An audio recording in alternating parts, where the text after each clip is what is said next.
뉴스 속 경제 이슈는 더 쉽고 깊게, 최신 고용 동향은 더 빠르게 전해드리는 고용브리핑 365 시간입니다. 서영석 기자와 함께합니다. 어서 오세요. 안녕하세요. 네, 오늘은 어떤 이슈가 있을까요? 네, 3년 전에 마스크 구하려고 약국 앞에서 새벽부터 줄 섰던 적 있으시죠? 그럼요. 그때 막 사람들 엄청 길게 늘어가지고 마스크 살 수 있나 없나 막 걱정하고 그랬잖아요. 네, 맞습니다. 막 두세 장씩 이렇게 구하려고 약국 이곳저곳 돌아다니까지 했었는데요. 허탕을 쳤던 기억까지 있습니다. 네. 실내는 물론 한여름 땡볕 아래서도 써야 해서 정말 불편했었는데요. 하지만 지난주를 기점으로 888일 만에 마스크 관련 정책이 대부분 역사 속으로 사라졌습니다. 대중교통에서까지 마스크 착용 의무가 해제되면서 이제 일상 회복 속도에 더 속도를 내고 있는 건데요. 네. 홀가분한 마음이 들기도 하지만 이런 상황에 근심이 쌓이고 있는 곳이 또 있습니다. 바로 마스크 제조업체들인데요. 오늘 이슈픽에서 짚어봅니다. 예, 진짜 병원 같이 좀 남아있는 착용 의무 장소 몇 곳을 제외하고는 대부분 마스크 착용이 자율화가 됐습니다. 업체로서는 오히려 노마스크가 무서운 그런 상황이 된 거네요. 네, 맞습니다. 아마 마스크가 집에 이제 몇 개 안 남아 있을 텐데 더 사야 되나 이렇게 생각하시는 분들이 많을 텐데요. 안 사고 계속 지내시는 분들이 많을 겁니다. 네. 사실상 병원 갈 때 아니면 이제 일상생활에서 필요한 일이 확 줄었기 때문인데요. 이렇게 완전한 일상 회복이 눈앞에 성큼 다가오면서 마스크 관련 업계의 시름이 깊어지고 있습니다. 그러니까요. 실제로 마스크 업체가 얼마나 줄었나요? 네, 식품의약품안전처에 따르면요, 국내 마스크 생산업체는 2020년 1월 137곳이었는데요. 지난해 초 1월 1616곳으로 약 11배 넘게 늘어났습니다. 지난해 말에는 1540곳으로 줄어든 뒤 계속 감소 추세입니다.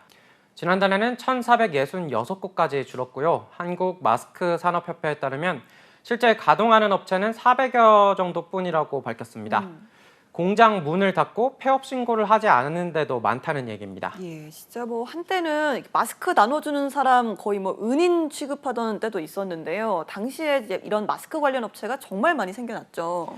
네, 맞습니다. 코로나19로 마스크가 품귀 현상이 일어나자 마스크 업체가 많이 생겼던 건데요. 덕분에 이후 코로나19 초기 발생한 마스크 품귀 현상은 사라졌지만 이제는 출혈 경쟁만 남은 게 현실입니다. 코로나 특수에 비해 매출이 80% 가까이 줄다 보니까 대부분 가격 인하 경쟁이 나면서 비롯된 현상인데요. 그렇다 보니까 마스크를 생산했던 입장에서 현재 상황을 받아들이기 쉽지 않은 겁니다. 네, 사실 예정된 순서였고 노마스크가 일찌감치 좀 탈출 전략을 세웠어야 하는 것 아닌가 하는 생각도 드는데요. 네, 맞는 말씀입니다. 하지만 업체들도 속사정은 있습니다. 탈출이 쉽지 않았던 건데요.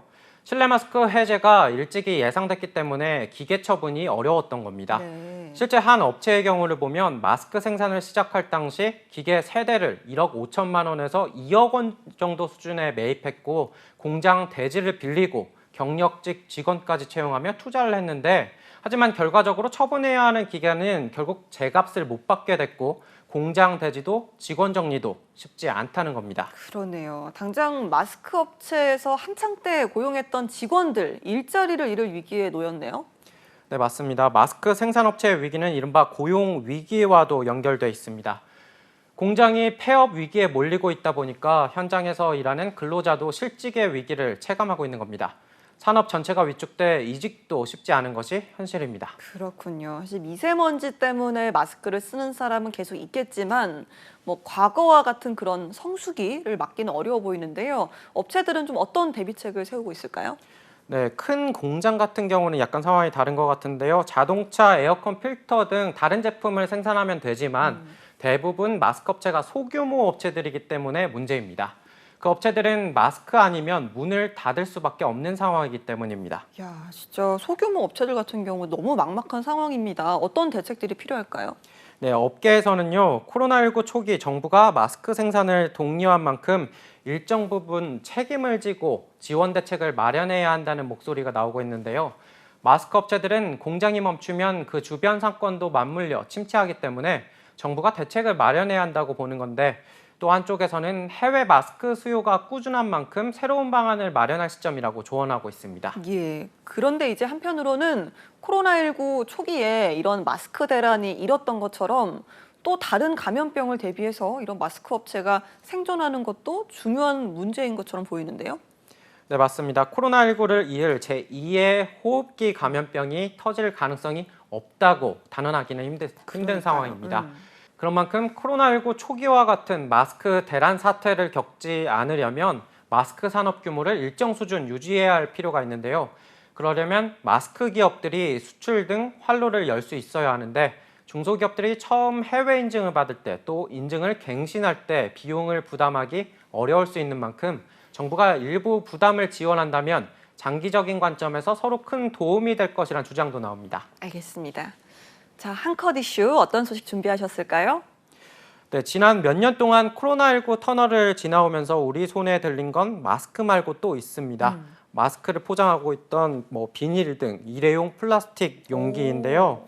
코로나 방역에 몰두하는 사이에 플라스틱 쓰레기는 계속 쌓여왔는데 우리나라에서 1년 동안 나오는 양을 한 줄로 늘어놓으면요. 지구 14바퀴를 돌 수 있을 정도라고 합니다. 와, 진짜 그렇지 않아도 이렇게 좀 많이 쓰이던 플라스틱 용품들이 코로나19 시기에 방역을 이유로 더 많이 쓰였습니다. 그 정도로 많을 줄은 몰랐네요. 네, 저도 이번에 처음 알았는데요. 한 사람이 쓰는 일회용 플라스틱 개수로 따지면 연간 1,312개에 달한다고 합니다. 1인당 생수 페트병과 컵은 100개 넘게 쓰고요. 일회용 비닐봉지와 배달 용기는 500개 넘게 사용한 수치라고 합니다. 국내 플라스틱 폐기물은 2018년 이후 꾸준하게 늘고 있는 상황입니다. 예, 그런데 우리가 이제 플라스틱 버릴 때 따로 재활용 분리수거를 하잖아요. 재활용은 좀 어려운 상황일까요? 네, 2021년 국내 플라스틱의 물질 재활용률을 살펴보면요. 약 27%입니다. 재활용되는 건 10개 중에 채 3개도 안 되는 상황입니다. 그중 생활계 폐기물의 물질 재활용률은 약 16.4%에 불과했는데요.